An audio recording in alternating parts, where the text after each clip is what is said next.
So today I have some white Dutch clover, and I also do have some crimson clover. Now I got both of these because I do want to grow a lot of this on my property. And this is great for pollinators. It's going to bring a lot of the pollinators in. It's also great for erosion. It has a great root system, so it helps with erosion control.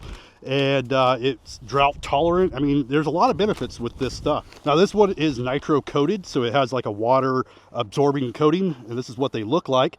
Well, this is the Dutch clover. The crimson clover was just a little bit larger. I already opened them because I did spread some out on the rental that I'm at. I'll show you a difference between the two. This is the white Dutch clover, and the larger one is the crimson clover. And I just want to spread this everywhere.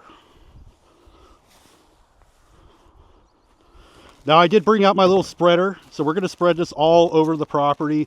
I got 5 pounds of the crimson, 2 pounds of the white. I'll probably pick up a few more pounds of the white eventually. It's already started to sprinkle, and we do have plenty of rain in the forecast. So I figured this would be a perfect time to get this down on the ground so it has a bit of rain to get started.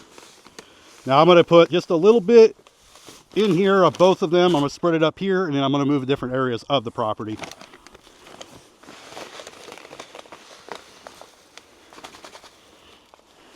Now it says a little bit of soil on top will be good for it, but you can always just put it directly on the soil and it will still grow.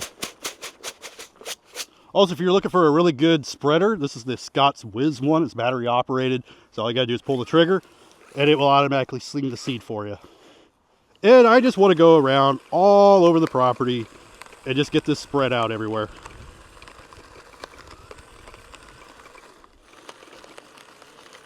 And I definitely want to get it on some of these hillsides to help with some of this erosion.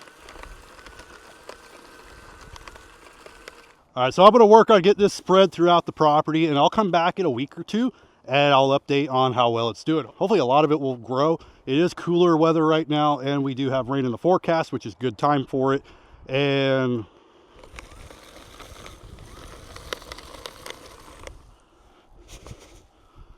but if you're looking to do some erosion control, you want to do low maintenance lawns, definitely think about clover. It's also great for all the pollinators. It's going to bring in the bees, the butterflies, all of that. And you just won't have to mow nearly as much. Anyway, this is the Dutch white clover and the crimson clover.